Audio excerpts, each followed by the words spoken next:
Hey everyone, it's Scott, and this is episode 257 of the Juicebox Podcast. Today's show is sponsored by Dexcom, Dancing for Diabetes, and Omnipod. You can go to dancingfordiabetes.com, dexcom.com/juicebox, and myomnipod.com/juicebox. You can also go to the links in your show notes or at juiceboxpodcast.com to find out more. Please remember that nothing you hear on the Juicebox Podcast should be considered advice, medical or otherwise. Always consult a physician before becoming bold with insulin or making any changes to your healthcare plan. And guess who's on the show today?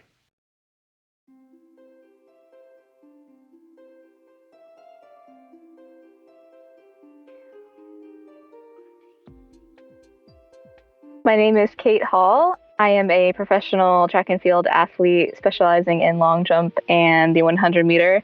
I was diagnosed with type 1 diabetes when I was 10 years old. I am 22 years old now, and I live in Maine. Kate just jumped through the first 15 minutes of the show. Now I have to think of new things to talk about. That's fine. It'll give us more time to kind of dig into some of the questions I have about all this.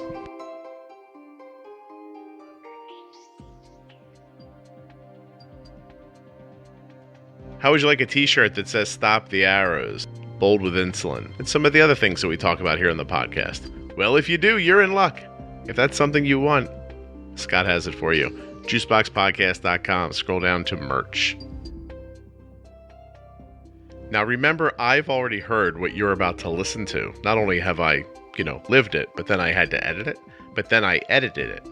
Edited it, then I made edits to it.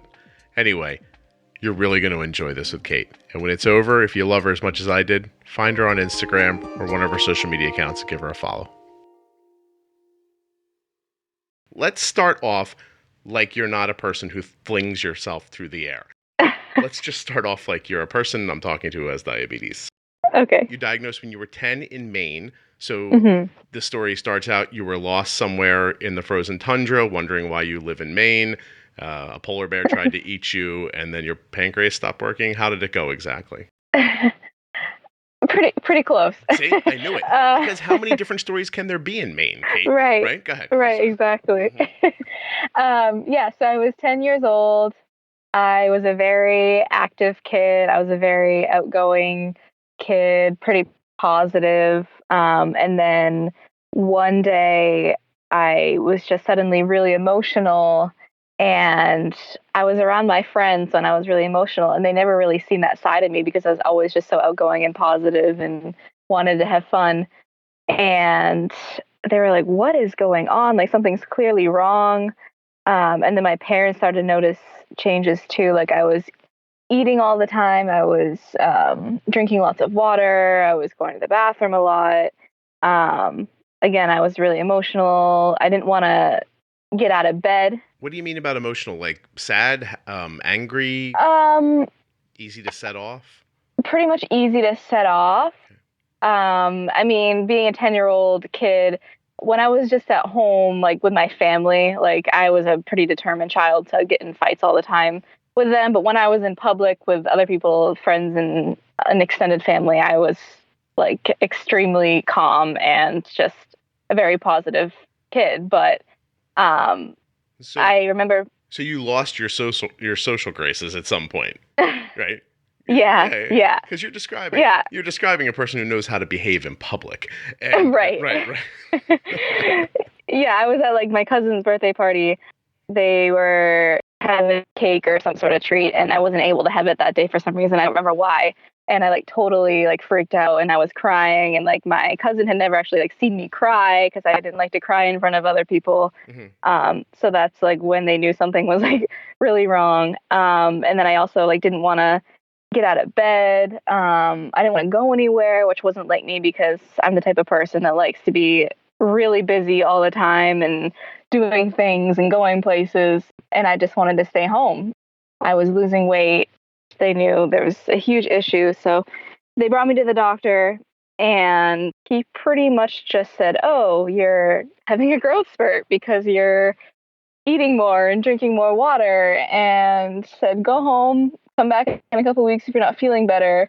And that didn't really make sense to me because, yeah, I was eating more, but I was also losing weight and feeling horrible. Yeah. So my parents obviously weren't satisfied with that. So they did some research on their own. They went to Google, and that's usually the thing you don't want to do because it'll come up with a whole bunch of stuff that you. You have the internet in Maine? That's amazing. How far into the woods did you have to go to the log cabin where you met the doctor? Was it a couple day walk, or I'm just kidding. I know nothing about Maine. That's like what people think Maine as is like log cabin, woods, middle of nowhere. But I live in like southern Maine, so it's not like that at all. There's actually a lot to do, and it's really close to Portland. But northern Maine, it's a lot like that. So there's no truth that you started long jumping to eventually try to jump out of Maine. That's not what happened? No. Wouldn't you like to be able to say to yourself at this moment in the podcast every week when I say go to dancingfordiabetes.com, that's dancing, the number 4 diabetes.com. Wouldn't you like to be able to tell yourself, I've done that, Scott, and I do it all the time. Like, feel like you're part of the gang, you know what I mean? Like, hey, that's me. I go to dancingfordiabetes.com. Don't you want to feel like that? Of course you do. Well, go ahead. It's simple to do. Dancing, the number 4, diabetes.com. Okay, so he sends you home where you're going to die if somebody else doesn't figure something out, right? Exactly. And so who persisted? Who pushed more? Was it you complaining or your parents? It was definitely my parents. I mean, being 10 years old, like I knew something was wrong, but I figured, the doctor knows. And if he says like nothing's wrong, then okay. But my parents knew there was more to it. So they looked at my symptoms online and saw that they were similar to someone who was type 1 diabetes. Mm-hmm. So, and it just like fit exactly. And they're like, oh, wow, like we really think this is it. So they ended up going to like a pharmacy on their own and got like ketone test strips. Oh, good for them. Yeah. And so they tested my urine and it was full of ketones, obviously. NP. What? What an exciting day for you. I said NP. Oh, I know. Yeah, we're just like, hey, we're going to pee on a test strip. Great. This is really going well. Right. So, yeah, I was like, what is going on? You had to. I mean, can you imagine? Really think back on it for a second. 10 years old, your parents just roll into your room out of nowhere and they're like, we need you to pee on this. You're like, oh my God, what's happening? The doctor said, fine. You people don't know what you're talking about. Right. Well, did you feel bad enough at that point do you remember how badly you felt at that point? Yeah, I remember just feeling really out of it and not myself. And like I was definitely getting worse every single day. And luckily, like my aunt worked at our local hospital and she knew the endocrinologist really well. And like, yeah, have her come in today. And it was like a Sunday morning. Luckily, like I went in and they said, wow, like if you had waited any longer, it could have been much worse situation. But yeah, they checked my blood sugar and I think it was like 500. And that's when they said, yeah, you have type 1 diabetes. Pretty much how it went. I am glad everyone figured it out. Yes. 12 years ago is, hold on, I can do this, 2006? It was 2007 when I was diagnosed. You were probably wrong about it. Unless I got the math wrong. No, but trust me. You trust me, I got the math wrong. At that point, do you get, I mean, that's 12 years ago. You get a meter, just a meter and like a pen maybe, or needles? Yeah, so I started just with like a syringe. And then I think once I left the hospital, they set me up with the pen. And then I was on that for, I don't know, maybe 6 months. And then I went on the Medtronic pump first. Gotcha. So that was the first pump I was on. So you pumped you've been pumping most of the time you've had diabetes. Yeah, pretty much as soon as they said, okay, that's when I started. So that's sort of an interesting age, right? Like, because it's young enough that I think you need help, taking care of your diabetes, but it's also old enough that some parents might be like, hey, you could probably handle this. Do you remember which camp your family fell into and how you guys took care of it? Yes, I definitely remember. So when I was in the hospital, the nurse was about to give me my first shot. I'm like, no, give me the needle. I'm gonna give myself my first shot. Wow. Like I wasn't scared at all. And then after that, I pretty much wanted to do everything on my own. I didn't I wasn't like, oh, you can't see my blood sugars, you can't know anything about what's going on. It was just me wanting to take control of the disease. And for them, I think they thought that was a good thing. So they didn't bug me every second, but they came alongside me and helped me out. And I think it was actually a really good balance because they knew that it was going to be important for me to control it at a young age, and I wanted to. So what did that mean then, control it? Like, were you just, it was about counting carbs and doing the math? Yeah, I wanted to do everything. I wanted to check my blood sugars on my own. I wanted to count my own carbs. I wanted to figure out how much insulin I needed to give. Yeah, I wanted to pretty much do everything. Yeah, that's cool. And how, I don't want to say successful, but how well did that go for you? Were you like, how did you measure? Was it blood sugar checks? Was it A1C? Were you aware of A1C back then? Yeah. I was aware of it. I know when I was in the hospital, it was really high. And then I remember actually 3 months later, or actually it was a month later, I got it checked and it was a lot better. I remember being really happy about that. And I remember looking forward to like the doctor's visits to see like if I could get it even lower. So I remember being excited. At that age, were you competing in, like, were you participating in sports at school or anything like that? Yeah, so at 10, I was doing soccer, basketball, and I had just started track that summer. I was diagnosed in October, and I had started track back in, I think, like May. Okay. So it was my first... I'm sorry. I didn't mean to cut you off. No, that's okay. Yeah, that was my first year doing track. But I think at that point, soccer was my favorite. And I also remember... when I was diagnosed, it was during soccer season, and it was like right before our team's championship game. And the doctor was like, all right, like you were just diagnosed. You need to get a handle of this. I don't want you to play for a couple weeks until you get this all figured out. And that was like the worst thing in the world for me. I had to like sit on the sidelines and watch my team lose the championship game. And I'm like, wow, that's kind of when it set in. Like before that, I wasn't really afraid of having diabetes and any of that, or giving myself 8 shots a day or pricking my fingers. I didn't care about that. I just didn't want it to stop me from doing what I love most, which was sports. So At that point, when I was sitting on the sidelines, I was like, okay, this is awful. Never again. I'm not letting this stop me from doing anything again. As soon as I could get back out there, I was out there playing soccer, playing all the sports, and just extremely motivated. It's so cool because, you could have had an opposite reaction, right? You could have been like really like a weight on you. Just though, look, it's something I can't do. This doctor says I can't do it. And so now I sit here and, then who knows?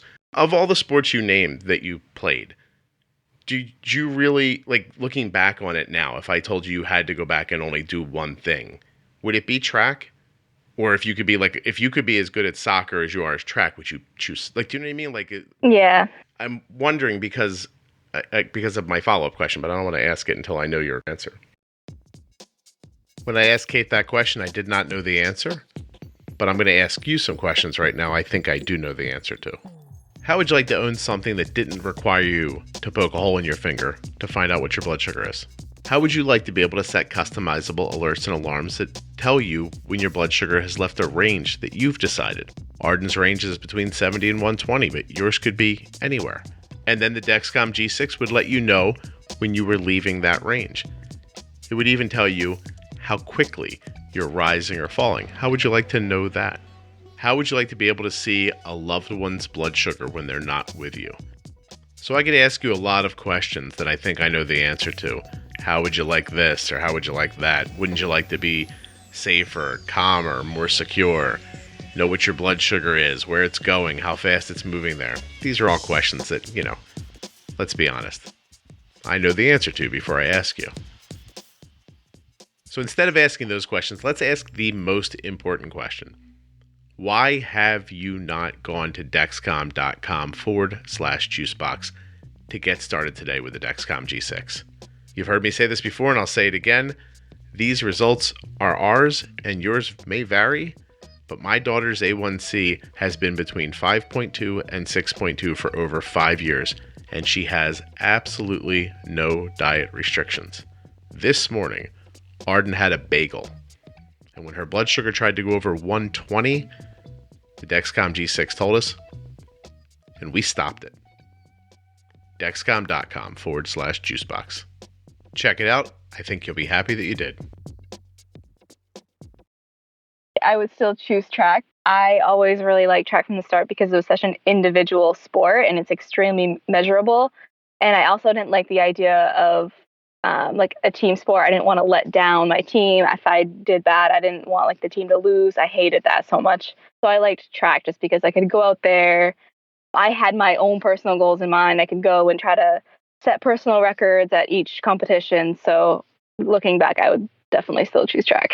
And I definitely thought you would say that because everything you're saying leading up to this is an indicator of your desire to measure yourself against yourself. Right? Yeah. And that it, even in a race, like you just said, you could beat your own time and not win the race, and it'd still be a major thing for you, right? Yeah, exactly. I watched. I wouldn't have known about it, but my son plays baseball in college now. And he can leave a game where a team gets blown out, and if he's kind of reached the goals he set for himself in that game, he's okay with it. And it's interesting because it's a very individual idea in a team sport, and he's team-oriented too, don't get me wrong, but I can see that happening. It's very, because track it's such a, it's an isolated thing. Like it's just you. I mean, there's a lot going on around you, but the measurements are about you. It's kind of simplistic and kind of beautiful, and at the same time, very specific. So everything you talk about, like I want the needle, I was going to do this myself. I was like, yeah, she didn't care about those other sports. Those were just things that play. Yeah. Right. After I started track, I was like, I love this so much. This is my sport. And then I never wanted to stop after that. I was so excited. It's amazing.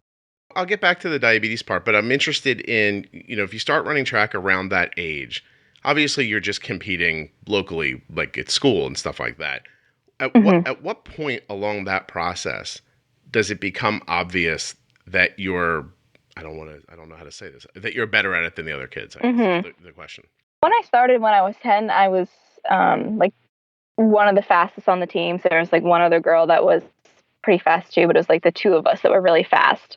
But I think once I was in middle school, that's when I started to get a lot better, where I would go to races and just beat everyone there. And then in high school, that's when I really took off. Like I started setting state records. I think I was like undefeated in the state for long jump in the 100 all 4 years. And then later in high school, I started to become even better, where I was more well known on like the New England scale and the national scale. So it's definitely a gradual progression, but I think people started noticing me like in middle school when I started to set state records and beat everyone. It's similar to the idea of pitching, right? Like that it's a thing that people can see from a distance and still judge it well. And, and it's hard to show somebody that you're a quality, interior lineman on a football team. Like you might be really great at it, but how do you stand out while you're doing something like that? No one sacked the quarterback today. I did a great job. Yeah. Or did they just not get to the quarterback? It's hard to judge.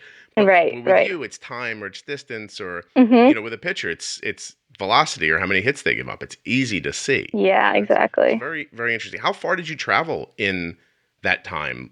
I know the New England area, like, did it kind of follow like sort of that NESCAC thing with the schools, or were you in Vermont, or how far did you go to compete? When I was younger, probably, when I was in middle school, I mainly stayed in the New England area. I think the furthest I went was New York, because I had to go to New York to qualify for it was called like the Junior Olympics. It was like a summer program for kids who did track, and then you could qualify for the nationals. And then I actually went to Kansas for the nationals when I was in middle school. What'd you say? I was just going to say, was that incredibly exciting to like travel that far? It was so exciting. I remember it was like the only thing I was looking forward to for months. And I went with a friend, and she was doing the high jump and I was doing the long jump in the 100. And we were so excited to go to Kansas. It's like, who is ever excited to go to Kansas? But we were so excited. And it was so different for us because it was just like so flat there. And we were not used to that living in Maine. And it was amazing. And when we left, like, we're going back to Kansas. Kansas is the best place ever. And it was like 110 degrees there when we were there. It was like they were setting like record temperature. Yeah, it was so exciting. There's a lot going on here. Let me try to understand, like, all this preparation to go run at an event. How many times do you actually run or jump in the course of an event? How long does an event take in days? For the 100, it depends on the type of meet. Mm-hmm. For like the bigger meets, there'll be like a semifinal and then a final, which might be over like 2 days, or it could be over 1 day. It really depends. And then for long jump, it's just 6 jumps in 1 day, and that usually takes like an hour to an hour and a half. So, as you're doing that, do the jumps progressively get better, or do you get tired and they get lesser? Like, where do you expect your better jump, at the beginning or at the end?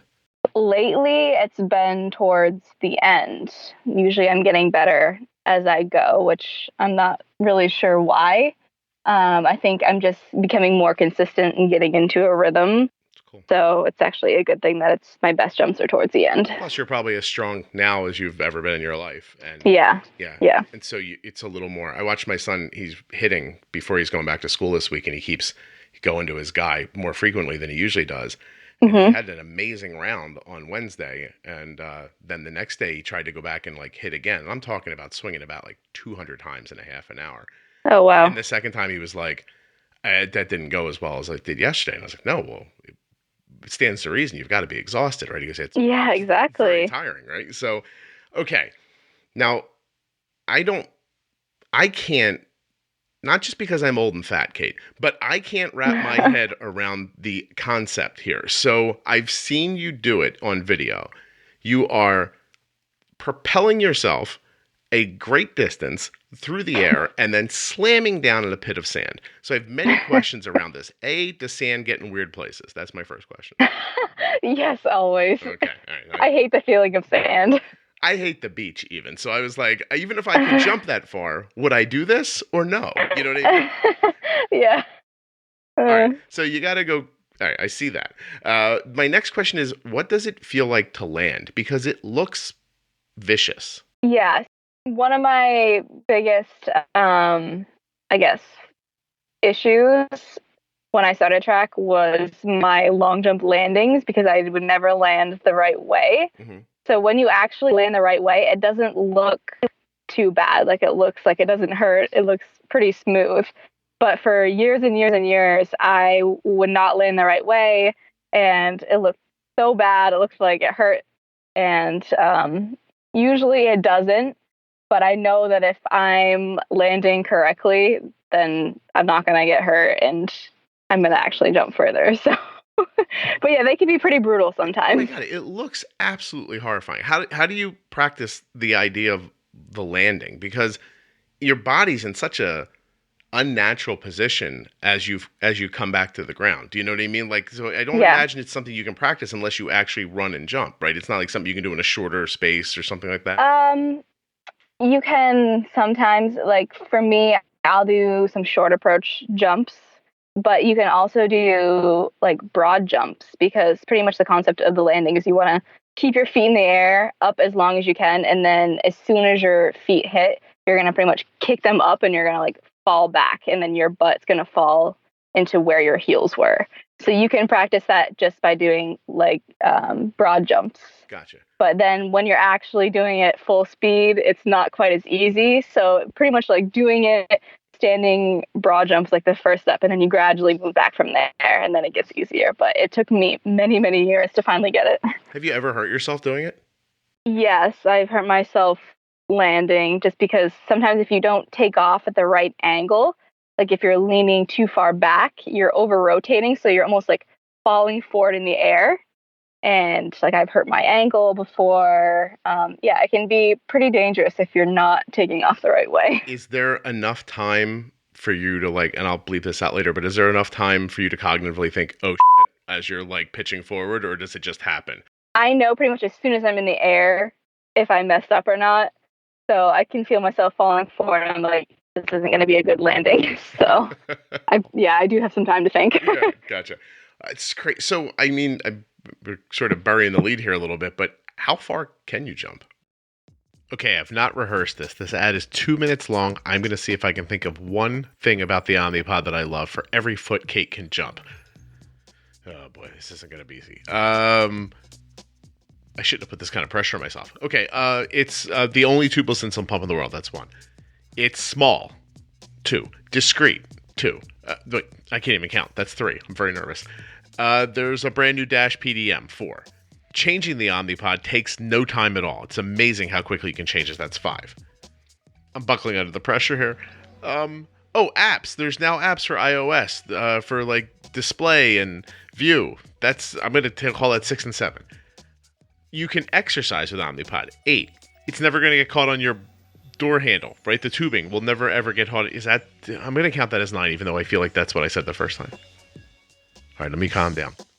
How about they have a free, no obligation demo? I'm going to call free demo and no obligation demo 2 different things. So I'm up to like 11 now. You know what that means is that you can actually get Omnipod to send you a demo right to your house. You do that by going to myomnipod.com/juicebox. How about this about Omnipod? They support the Juicebox Podcast. That's another one. They have a whole community of people called Podders. That's another one. I can do this. Hold on. Oh, here's one. If you use the Omnipod, you get Gluco for free. Omnipod's creating the Horizon system. It's going to be a closed-loop system that'll work with your G6. That's like 12 and 13. Oh, geez, I'm running out of time. They have a turtle as a mascot. His name is Toby. He's Toby the Turtle. Go get your free demo pod at myomnipod.com/juicebox. Do you think I got anywhere near how many feet Kate can jump? I think I was up to 14 things about Omnipod. Let's find out. My furthest jump is 22 feet 5 inches. That was back in 2015. But this season now has been my most consistent season I've ever had. I've jumped over 22 feet several times. So that's very... I was going to say, what's the measurement for that? Like, what's the furthest anyone's ever done this? I think the world record is 24 feet, high 24 feet for women. That's really amazing. Do men go much farther, or is it similar? Yeah, they go 27 feet, 28 feet, which is insane. It's insane to watch it. They're pretty much jumping out of the pit. Is it possible that the momentum of their testicles going forward pulls them forward farther? Is that possible? I don't know. I don't know, Kate. Possibly. I'm just saying, I haven't thought about that at all. Once they're up there and things are flying around, you could think that could help. I think it's an unfair advantage. That's all I'm saying.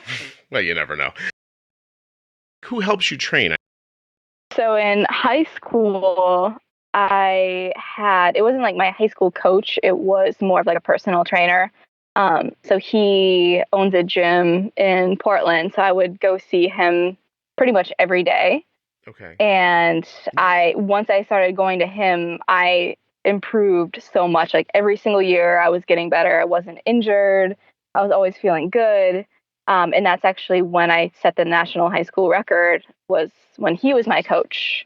And then I went to college and went through all that and then decided, well, I want to go back to my high school trainer because I was at my best when I was with him. I felt my best. I was the most consistent. So that's pretty much the reason why I decided to go back to Maine. Had you sought him out or did someone come find you? I pulled my hamstring in 8th grade at the state meet. So I was going to physical therapy for weeks. And then on my very last day of physical therapy, I was referred to him and he seemed extremely knowledgeable and he knew everything about the human body. And we're like, wow, you seem really smart and we don't really know what we're doing. So do you do any training? And he's like, oh yeah, I would love to train you. So it was almost like a blessing in disguise that I was injured because I wouldn't have found him. And now he's made a huge difference in my career. I completely understand. My son quit a team when he was 15 because they took on too many outfielders and they started having to divide the playing time up too much. And it led him to another place where he met the guy who took his hitting to another level. And Wow. at that, when he had to leave that team at the time, it felt like a real tragedy for him, you know. But Right. to your point, if he doesn't meet Nick, then I don't even know if he's in college playing baseball right now. And Cole's a spectacular outfielder, but you know, you have to be able to hit at the same level you're playing defense. So it Right. was just dumb luck. So that's really kind of interesting that happened to you. Yeah. And is he still with you now in some way? Yeah. Oh, yeah. So, like, he's my coach now. No kidding. Wow. This worked out for him. Yeah, a lot of athletes decide to stay with like their college coaches after they graduate. But I didn't feel like that was the best decision for me. Right. So I wanted to go back to Maine and train with a coach that I was comfortable with. So you're 22. Are you in college now? Are you a senior? I should have graduated in May, but I left college a year early because I wanted to go back to Maine and train with this coach. Gotcha. So I'm finishing my degree online now, so I should graduate in the spring. That's the goal. But where did you go to school? What college did you go to? And did they recruit you actively, or did you? So I went to Iowa State first, and then I was there for 1 year and then transferred to the University of Georgia, and I was there for 2 years. Gotcha.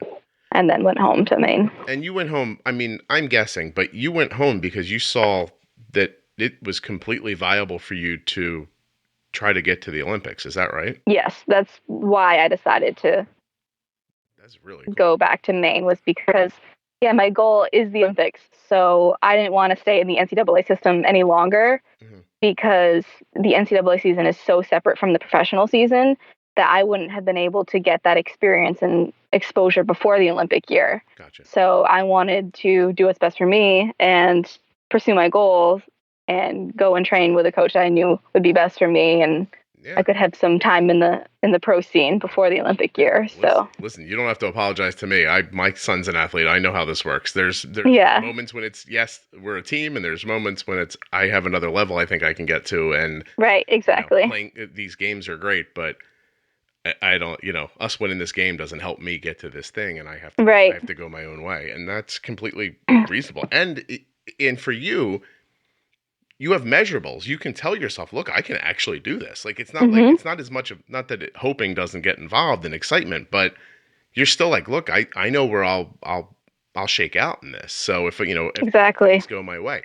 So sort of take me into that space a little bit, because I don't understand it at all. Like, and this will sound crazy when I first tell you I don't know when the Olympics are, but keep in mind, I also didn't know Monday was Labor Day. So don't take that personally. Right. Seriously, someone's like, Monday's Labor Day. I'm like, get out of here. It is not, but it was. So I'm so sorry. When do the Olympics happen?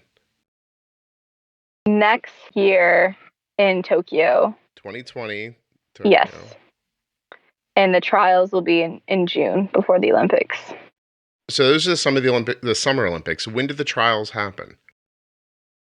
It should be the end of June, and they take the top 3 who have the Olympic standard to go. And that's amazing. So it's not like they identify you in January or February at some indoor event, and then you get to train to go to the Olympics 6 months later. It's one seamless, like, time-wise process. It's you come to the tryout, you're the one, get on a plane, go to Tokyo. Like, it's sort of like that? No kidding. Pretty much like that. So it's like you have to be ready for that day.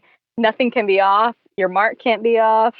Right. Just everything has to be right. So it just comes down to that one moment. So you could be like the most consistent jumper who's like ranked like top in the world, but then you go there and have a bad day and then you can't go. And then someone else goes who's technically like not as good as you. So, and then the Olympic committee has no autonomy to look and go, hey, listen, Billy's way better than Jimmy. Like can't we? We're going to take Billy. It doesn't work that way, right? Like, it's just you get those jumps at that thing and that's it. So you're playing for that one time. Right. Do you think that's amazing? I'm sorry. Is it, do you feel like a superhero? I guess is my question. At all? Sometimes, I guess. Like, I definitely feel like a normal person. Like, people say, oh, you're famous. It's like, not really. Like, I'm just some kid from Maine. Like, I don't know. I don't really feel that way. But then when I'm like in a big crowd in front of like 20,000 people competing, then it feels pretty cool. I Googled Kate Hall the other day, and you're the first 3 pages of returns, Kate. So. Oh, cool. That's awesome. And I told you when we were setting this up privately, but I'll be recording in a few months with another person named Kate Hall. Oh, cool. And she is like the head writer of General Hospital. Oh, wow. And her daughter has type 1 diabetes. So, wow. That Kate Hall is naming a character in General Hospital after my daughter and Jenny Smith, who comes on the podcast. Oh, wow. So I'm just saying that when you're up on the podium, if you just like roll my name out, like even just lip sync it back at me or something like that. Okay. It'd be super cool. All right. Can you imagine after all of this work, if you got up there and somehow this conversation got in your head and you're like, I want to thank Scott. That would be so funny. Your parents are like, wait, who is Scott? And what is happening? Yeah. So anyway, I'm just putting this, I'm trying to trick you into saying it when it's. Okay. Yeah. Okay. This strength to run fast and jump really far. Is it because as a child you pulled raw salmon and trout out of a river and ate them with your teeth? Is that why? No, but actually as a child, for some reason, like I always like walked on my tiptoes. I don't know if that has anything to do with it, but I just loved jumping as a kid. Like every time I jumped, anytime I walked under like a doorway, I would just jump up and hit the doorpost. And every single time. So I was at a young age probably doing like 200 jumps a day just because I liked how it felt to jump. And I remember like going to a friend's house and they would have like a sandbox and I'd try to like jump over the sandbox. And I was like the only one who could do it. So I think at a young age I was already like training my body how to become like very like elastic and powerful. So you're lucky your parents didn't see that as a psychological disorder and stop you. So I know. I don't think they cared. They knew I was like pretty athletic. So like, yeah, just do whatever you want. It just had kind of this energy, right? It's yeah. So it is really interesting that when the baseball season stops, Cole walks around this house like he's just got this energy he doesn't know what to do with. He's swinging his arms and his hands and mimicking throwing a baseball. Like, and I don't even know that he knows he's doing it sometimes. Like it's just very. Like he belongs playing baseball, it seems. Yeah. Right. Yeah. And so you have that feeling about this. Now, you said you do the 100 too. Is that something you'll focus on for the Olympics, or will you narrowcast to the long jump? So as of right now, it's mostly the long jump, but I'm still doing the 100 because I know I can become faster and lower my time. So maybe in the future that'll be more of a focus, but I know like right now long jump is my main focus and then 100 is just something else I do and I know I can get better at for down the road. I imagine training for the 100 is also good for your training for long jumping? Or? Yeah, it is. So like for indoors, the indoor season, they actually have the 60 meter instead of the 100. Mm-hmm. And I like the 60 meter so much better because it's very close to the distance that I run for long jump. It's about 40 meters is my approach for long jump. I see. So it's only about 20 meters difference. So it's a lot easier to train for the 60 than it is the 100. So when I do the 100 outdoors, like the hardest part of that race for me is like the last 40 meters because I don't train that far as much because my focus is long jump. When you were back in high school, I imagine you were, very athletic and good at this. Did you do other things? Like, did you take that stick and try to jump over the other stick, or like the heavy thing and throw it like that? I don't know a lot about track and field, but did you what's the thing? Pole vault. Like, did you? Pole vault. Yeah. I'm so sorry. The stick and no, it's okay. Do you see it now though? You take the stick and jump over the other stick. Yeah. It's a rather rudimentary discussion, but I imagine you might have been the go-to to try for a lot of stuff. Like, did that happen? Yeah, I pretty much tried everything. Like when I first started, when I was 10, I tried high jump, I did triple jump, I did the 200, 400.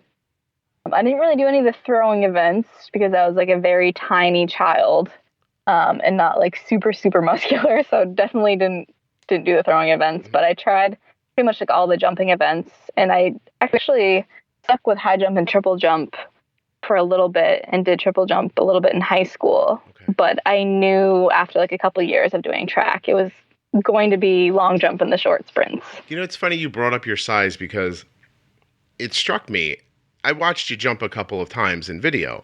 And in video, when you are, again, the only person in the frame and doing this kind of feeling like a superhuman thing, you look like you're 6 feet tall. Yep. But you're 5'4"? Is that, yes. is that, see, that's amazing. Because when I Googled you and you popped up and your height popped up, I was like, that's not right. Because the girl in that video is a monster and you're not. Yeah. So everyone says that. Like, someone will see me out in public and they'll recognize me from like being in the news or the newspaper or videos or whatever. And they'll be like, wow, you are so small. You're so tiny. And someone actually said one time, which is such like a Maine thing to say, but like, on the runway, you look like a moose. Like, what? Okay. Well, that's just because you were speaking to someone in Maine. That's the only animal that you think of. That's not right. Don't worry about that. Well, I mean, interestingly enough, like Tom Cruise is 5'7". So you put him on film and you stand somebody shorter than him next to him and he looks tall. Exactly. And so you're by yourself and you're flying through the air. And it is, listen, Kate, I'm imagining but what you're doing is beyond most of our comprehension. Like most of us aren't like, you know what, I could probably work hard at that and maybe jump 8 feet. I couldn't. Yeah. Yeah, right. I probably couldn't. I don't know. I probably couldn't jump 4 feet. Like if I like really put my heart into it, maybe I could fall forward 4 feet. And I've seen my son do that. I guess it's the equivalent of a standing long jumper. He plants his feet and just sees how far he can propel himself without taking a step. And I've seen him do that, 7 or 8, like in that 7-8 foot range. And that's amazing. You know what I mean? So 22 feet is insane that the record is 20. It's just really. So I guess I don't know. Like it's one of those things where when I think about diabetes and talking to athletes about diabetes, because there's a real value, speaking about the community for people, for kids to know what you're doing with this, because this is intense working out. It's traveling, it's, going to 2 different colleges, all this with diabetes. I think people knowing your story is great, especially parents who can take their kids and point and go, look what this girl's doing, And at the same time, I sometimes get worried that people look at athletes and think, well, yeah, sure, they can do it, but they're not real people. They're, but you're a real person. It's just it's sometimes hard to see someone can do something like that and not think that they must have something you don't have. Yeah. But and so I like it when people can hear that. So I want to talk a little bit about how you manage your diabetes, because I know recently I saw, did Chris Freeman write an article about you? Yeah, he did, in Diabetes Forecast. So I've met Chris a number of times. He's been on the podcast a bunch of times. I love the way Chris talks about diabetes. It's very sort of, it comes from a perspective of a person who would look at 2 flat pieces of something and think, I could stand on them and travel across snow. Because, see, when you call it skiing, it seems doable. But when you think about what it really is, there's these 2 tiny flat pieces of wood or whatever it's made out of at this point. He straps his foot to it and then looks a great distance in a cold weather situation and says, I could probably get over there. That's nuts. You're looking 22 feet down a sand pit going, I could probably jump from here to there. That's nuts. Yeah. But there's something about that idea that translates to what I kind of think of as sort of like the essence of like diabetes management. Like that idea of like sort of like throwing away the excess, not getting mired down in drama, not feeling beatable, like all that stuff. So now I've set you way up. You're going to be like, Scott, my A1C is 10 and I'm not good at my diabetes at all. But I want to know how you manage day to day. Like first on your own, like on a regular day, Kate gets up, she's going to class, before you left school. It's just like everybody else. And how do you do that? For me, like it's a lot easier for me to manage when like I know what certain foods do to my blood sugar. Like I always struggled with breakfast growing up, and my blood sugar would always spike so high after breakfast, and then it would take forever to come back down. And then I took a look at what I was eating, and I was eating like granola or cereal, and then I would have like fruit and then maybe like some sausages. But there was like a lot of carbs, and that's why it would spike so high. So now I'm eating eggs and like turkey bacon, and some fruit. So it's like I'm eliminating a lot of the carbs and eating better foods. Um, and then I stopped having the issues of blood sugar spikes. So for me, I think it's a lot easier for me to manage when I kind of explore different foods and what they do to my blood sugars. And now I almost have like a routine of what I'm eating. So I'm pretty much eating like the same like 15, 20 meals throughout the week because first of all, like I like the meals. And then second of all, I know that it's not going to do crazy things to my blood sugar too. Yeah, Kate, when you're younger, it's probably harder to think about it this way, but I've been alive for a really long time. You just eat the same stuff over and over again. Like it just, nobody gets up tomorrow and goes, I'm going to try capers today. It's just, right, exactly. Sort of doesn't work out that way. So having knowledge of how to sort of dominate the food with your insulin is the key. And, we talk about how to use insulin on the podcast a lot. And I couldn't possibly agree with you more. Like just having a little bit of pre-planning goes a long way. And I tell people all the time, like, I know you don't want to pre-plan a meal, but wouldn't it be great to put 15 minutes worth of effort into this instead of 4 hours worth of effort chasing your high blood sugar around, letting it exactly like this whole sort of thing. So how do you? I mean, you're using an Omnipod now. Mm-hmm. Yeah. And do you use a Dexcom? I do. Okay. How long have you been using a CGM? Probably about 4 or 5 years. Wow. Probably five years now. So you had the G4 at one point? I did, yeah. Okay, right. At first, I didn't like the idea of wearing like 2 devices. And I also didn't like calibrating it all the time either. So I would take breaks from the Dexcom all the time. So I would wear it for a couple weeks and then not wear it for like 2 weeks or a month and then put it back on. But then recently this past year, I got the G6 and now I'm like, all right, I'm wearing this all the time and not going to take breaks. So I think that's definitely made a difference too. Yeah, now you don't need to calibrate it anymore. And it's generations along. The technology just keeps getting better and better. I know. It's insane. Do you think you'll use Horizon when Omnipod yes. uses it? Oh, yes. I do. Definitely. I'm so excited. Yeah, we are too.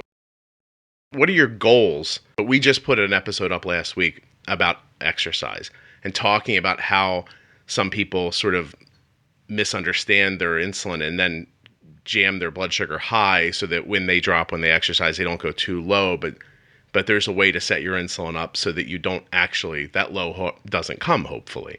And you don't have to, be adding food. It's the worst thing, right? You're trying to exercise for health, and now you're eating food to drive your blood sugar up. It's so counterproductive. How do you manage leading up to a race or leading up to a day? It's actually interesting because when I practice, my blood sugar goes low. And then when I compete, it tends to go high. So, and I'm practicing way more than I'm competing. Yep. So I was trying to figure out what to do in those situations. So what I've learned that really helps me for when I'm practicing is, well, I'll usually go and practice anywhere from like 10 to noon. So I'll have breakfast and then go and practice probably a couple hours later. But I would have so many issues with my blood sugars dropping during practice, and I didn't know what to do. So I talked to my doctor, and he's like, all right, try to set a temp basal an hour and a half before you practice and decrease your basal by 40 to 50%. And then keep that temp basal on throughout your whole workout.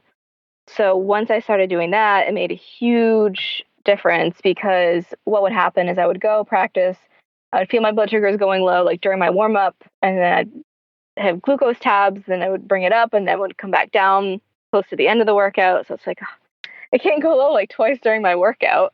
Yeah, you're shooting for a moment, like you described earlier. You're shooting for a moment of perfection, and so you listen. You would love the episode that I sometimes Jenny Smith comes on the show. She's a CDE, and we talk through things like that, and we just talked through for an hour. Right. That kind of thing. That's awesome. It would be amazing for you because she talked about how to set those basal rates, and even Mm-hmm. sometimes longer than you think. She's brilliant, and she has type 1, and she does distance running and stuff like that. It's really, really amazing. But That's cool. so you're figuring out now. And you may have figured it out already, but my guess for why you're low during practice but not during a meet. Adrenaline. That's exactly right. Yeah, you're a competitive person, Kate. Yes. Yeah, you're out there and you're all like Kate, and you're pretty, and you're gonna go do your thing. But inside, you want to kill all of those people, and you want them to not jump as far as you're going to jump. You want them to lose in a private way. You want to see them walk away crying when it's over, as you hold your hands up in the air high. Do you feel any of that inside, or have I just projected that on you? I guess, but probably not quite as arrogant.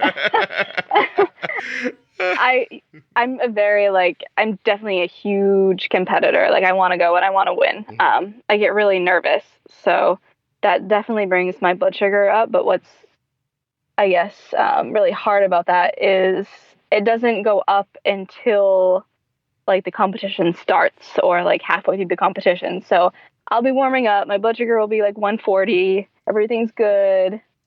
And then it's like, I don't want to give insulin knowing my blood sugar is going to go high, and then it ends up going low, and then I can't compete. So then I'm always like hesitant about that. So I just like keep it. And then every time I keep it, it just spikes right up. So it's like, try to figure out what works the best for competition. You just said something that it's making me think. I just heard someone say something the other day like this, and I'm racking my brain thinking of who it was so I can give them credit, but I'm not going to come up with it. But they said that there's no real like physiological difference between being nervous and excited. Mm-hmm. And so that people who feel anxiety or nervousness, if you just tell yourself, I'm not nervous, I'm excited, that actually helps. And I thought, that's insane, right? When they said, I was like, that probably isn't. Wow. Then you said you're nervous, and then while you were talking, I Googled, am I nervous or excited? And there's an entire like science behind this idea. So that's interesting. crazy. Yeah, maybe you can just tell yourself, I'm not nervous, I'm excited. Yeah, that's a good idea. I should actually try that. Just talk yourself into it. So again, if any of this works, when you're up on the podium, you just go, Scott, like that. Like, I'll see it in your lips. No, I'm kidding. I will have nothing to do with your success in the Olympics. I'm 100% certain of that. Listen to my voice. Close your eyes, unless you're driving. Breathe deeply. Concentrate on the words that you hear in your ears. Dancing for Diabetes.com.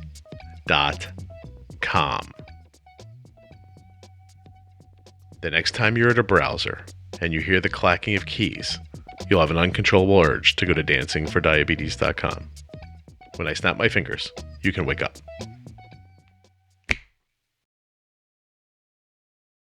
What are your goals, like your blood sugar goals when you're not working out? Are you trying to keep your blood sugar? Do you have a certain like system in place to like, where do I keep it? Not like to let it get higher than a certain number or lower? Yeah, I mean, I'm pretty much just trying my best to keep it in range. But like, even if I'd like take a break from training for a while, Mm-hmm. which is probably only like a couple weeks a year, or like a month a year, it's definitely like I'm having a lot more high blood sugars during that period because I'm not exercising. So it's just like, that's a whole other thing I have to worry about too. So your insulin needs probably go way up because you're getting free. You're just basically getting, free, not insulin, but you're getting free lower blood sugars from all the exercise you're doing. And do you have, right?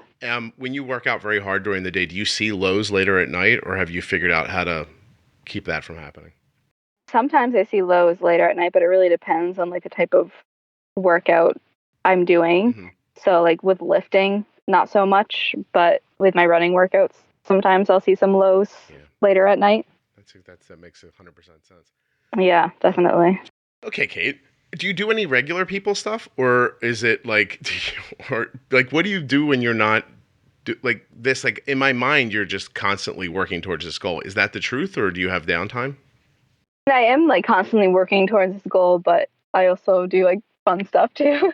So I definitely am like a very outdoorsy person. So I like paddleboarding, which I discovered 2 years ago for the first time. So I love just exploring like different lakes or different rivers in paddleboarding.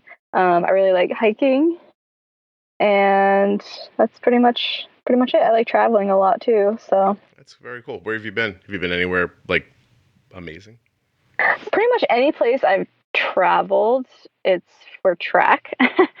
So like I've been to Europe. My first time in Europe was back in February. I went to France, and then I went to Europe again in June and competed. But luckily, since I was in Europe for so long, that I did have a little bit of time to like explore and sightsee. So kind of combining travel with training in my career. So, but it works out. Constantly hoping someone will invite me to speak in Europe so that I can see places like that. Oh, that would be awesome. That's very cool. Can people, well, before I get to that, this going to the Olympics thing doesn't sound cheap. So No. when do you begin to plan for that? Like, when do you start looking for people to be like, look, I need benefactors here if I'm going to go do this thing? Is that a completely, I would imagine it's a much more deep process than people watching the Olympics would imagine. Yeah, I mean, it's obviously very pricey. And the other thing is, like, I'm not even going to find out if I'm going until like the month before. Right. So it's not like I can plan and get like the cheapest flights and all of that, because I can't really book anything until I know I'm going. So it's really just like finding sponsors and, you know, hoping for a shoe contract. So, and all of that would help with that. But it's definitely an in-depth process. Gotcha. And so is there, like, are you just trying to build your, like, I'm trying to find out, how can people listening help you? Like, would it help to build your social media profile even more? Like, should they go follow you on Instagram? Like, what makes you look like the person I should put the shoes on when the time comes? Yeah, I mean, that definitely plays like a huge part in it. It's just the bigger following you have, the more people notice you. Mm-hmm. So, like, I'm, you know, sponsored by like Omnipod, so I go out and like give speeches for them, and I love it, and it's so much fun because I'm also doing something I love. Yeah. But yeah, that's a huge part of it. It's just growing following, so I can tell more people about what I love and my life and who I am. That was going to be my question. Like, even this working out right now, like, you're not working at Foot Locker on the weekends, right? So, it's not, right. You don't have like a part-time job. Like, you're working out constantly. So you need jobs. So Omnipod sponsors you. Are your parents helping out still? At first I helped out with like my training expenses, Mm-hmm. but now it's kind of on me, which I don't expect them to help me. Like, I want to be able to do this on my own. So, now it's pretty much just me, like, paying for all my training and living and school expenses. Spectacular. That's really great. Good for you. I remember myself when I was 22, and I don't think that even if I could have flung myself that far through the air, that I would have been as together as you are about the rest of this. Are you like this in the rest of your life, or are you just like a total mess otherwise? Like, I'm looking for some ding in the armor here. Kate, you're looking pretty perfect at the moment is what I'm saying. No, I'm pretty, like, I don't know. I like to have a plan. I like to be organized. I'm a very determined person. So good for you. Seriously, I wish you just a ton of success. Thank you. I'm so excited to root for you, and thank you. Yeah, absolutely. I'm sure everyone listening will as well. I know how much I will share this with you, right? So my daughter's not a big, like, you won't find her running around yelling, I have diabetes all the time, right? Like, she doesn't hide it in any way. She doesn't care if you see her Omnipod or Dexcom. Mm-hmm. She'll talk to you about it. The other day, she met Tom Holland, and she was trying to tell him something that would make her memorable while thousands of people were going by her. And as the security people were pushing her out of the place where she was getting her picture taken, she's like, I'll see you with the other thing. Remember me. I'm a diabetic. Like, she's like yelling things, trying to, like, not like I have diabetes, feel bad for me. She thought, like, what can I yell that'll make this guy remember me the next time? And meanwhile, so many people there, he didn't care. My point is, she doesn't hide, but she's also not real out in front with it. You know what I mean? But the last time Chris skied in the Olympics, she was younger. And she stood in front of the television watching cross-country skiing that I don't think she cared about one little bit. Right. And right. I remember her saying, hey, he's got the same insulin pump as me. And she just looked like she got taller when she said that. You know, like that's adorable. That feeling of like, hey, there's that person out there. So I think you have a real opportunity to, you know, for other people to have those little moments around, you know, watching you and rooting for you. So it's really exciting. And Thank you. I'm glad for you, and I'm grateful that you're also not hiding your type 1 and that you're talking about it too. It's a big deal. Yeah, I think other people who look at type 1 diabetics think they're superheroes because they have to manage this disease like 24/7. Like you can't even take a break from managing it. But then you're also like going out and living a normal life. So a lot of people are scared to open up about it, but it's like other people think you're a superhero for being able to do this. So no, it is a huge task taking care of diabetes, and this podcast is about making it easier for people. Yeah, I very much it's always been my goal is just that anything that I've come across that I've learned that I know helps, I want to share it with other people so that they don't have to have those struggles if when they're not necessary. Yeah, definitely. Well, Kate, I really appreciate you doing this. I'm assuming you have to go jump over something now, so I'm going to let you go. What does the rest of your day look like? Actually, it's pretty easy. I'm actually going to like a town hall meeting later to like meet some people who want to meet me. But that should be pretty fun. Good for you. And then just playing with my dog. Really, I have a Dalmatian. So. What's the dog's name? Moose. Again, like 3 animals because you grew up in Maine. It was going to be moose, caribou, or probably salmon. I mean, there were really no other choices, were there? What was your have you had more than one dog in your life? I did growing up. I had a dog when I was younger, and then my family got a dog, I think like three years ago, but this is like my first like own dog. What were those other dogs' names? The first one was Lady, and then the one that they have now still is Morgan. Wow, that's specific. Yep. Do you think after Morgan Freeman or no? So we got it from like another family. It was already like a year old, and that's what her name already was. So do you think we didn't change it? Disappointed when they're like, oh, we're gonna get this dog. It's gonna be great. It's already got a name though. And they're like, it's Morgan. Like, really? All right, I guess. Yeah, they were thinking about giving it a different name, but it's like, well, it's like a year old. I already knows his name, so. I have to be honest with you. We have 2 dogs, Indy and Basil. And if you yell Indy or Basil, they both look. I don't think they... I bet. Yeah, I think you could just start calling that Morgan dog anything you wanted right now. Right, it's just the tone.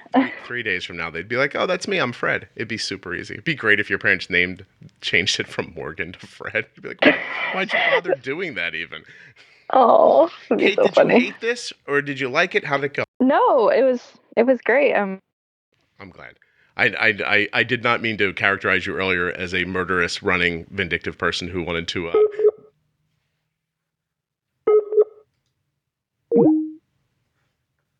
That's so funny. She's answering the question as whether or not she had a good time.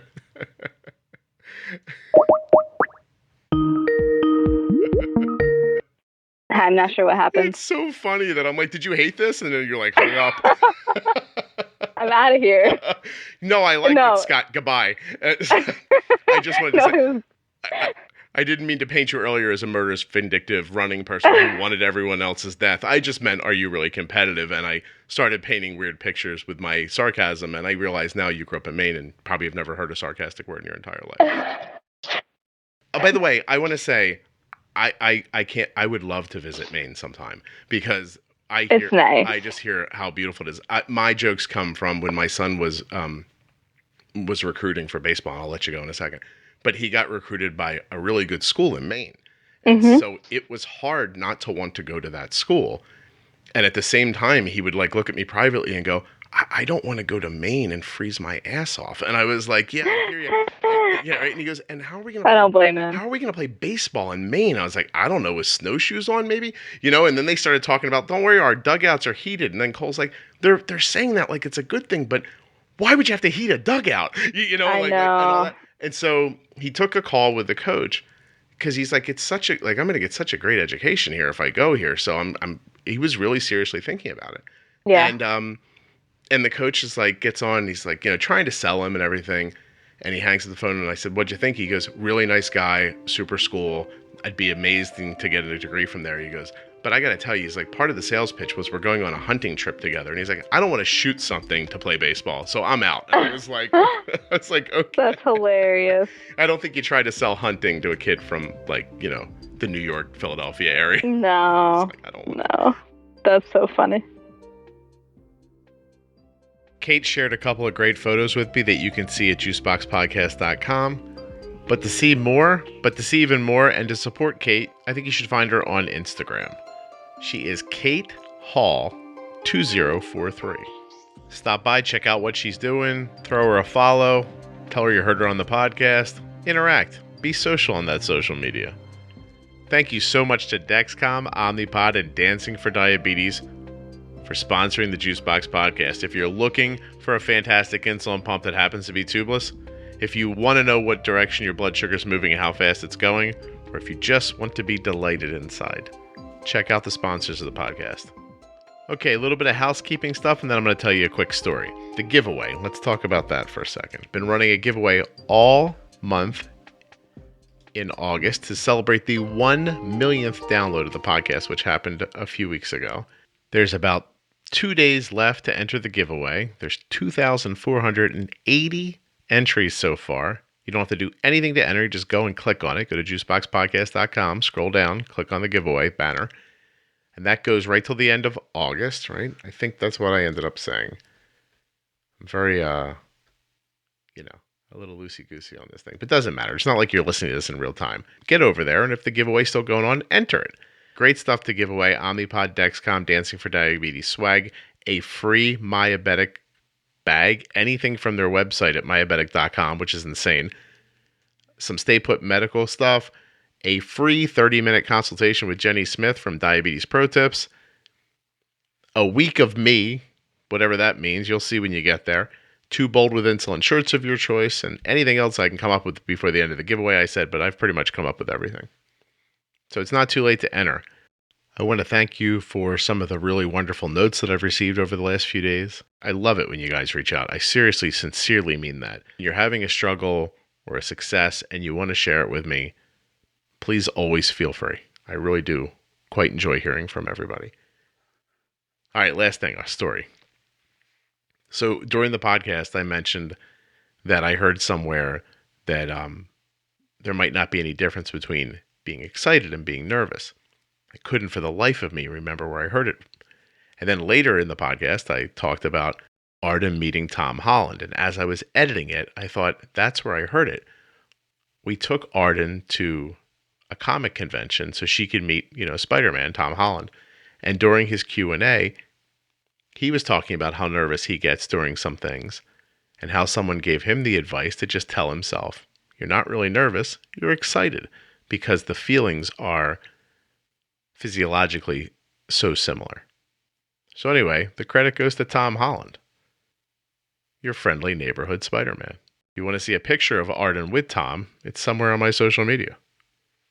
She tells me he's a handsome young man.